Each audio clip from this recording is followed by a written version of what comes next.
we're really getting to anything, I want to say a huge thank you to Morella. She's been doing this every year. This is our 4th year, so please, a big hand. 5th year, Morella. Thank you, Morella. Yeah, having this law firm has been great because of what we can do for the community, and that's what this is. And this is a representation of how we try to reach out and help our patients, our clients rather, on several different levels. And the first step is making sure that they know that representation is available.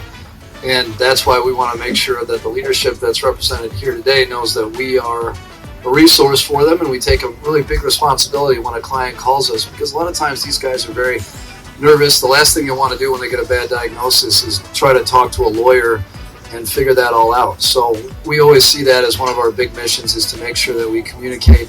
We're on the same level of these guys that unfortunately are diagnosed, and make it a smooth process for them. So, we've been lucky enough to get several referrals from a lot of people in this crowd, and for that we say thank you so much. It's what allows us to continue doing business and to continue to be partners with the unions and give the representation to these guys that so desperately need it. So a really big thank you. And also I want to say thank you for coming out to this thing.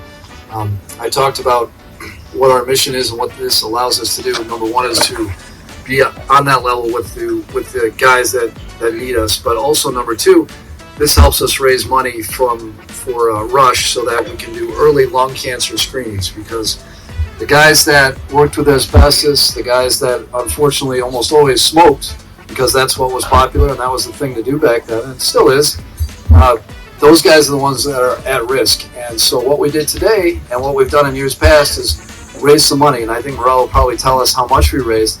And you're also going to hear from the doctor that is the beneficiary, his program, so that more guys can get screened and we can catch that cancer earlier and try to help out on as many levels as possible, because nobody should have been exposed to asbestos, but we can't change the past. We can only try to improve the future. And so together with your help, that's what we're doing. So thank you very, very much for all that you do, for what you do for your members, and for what you do for us. So thanks again.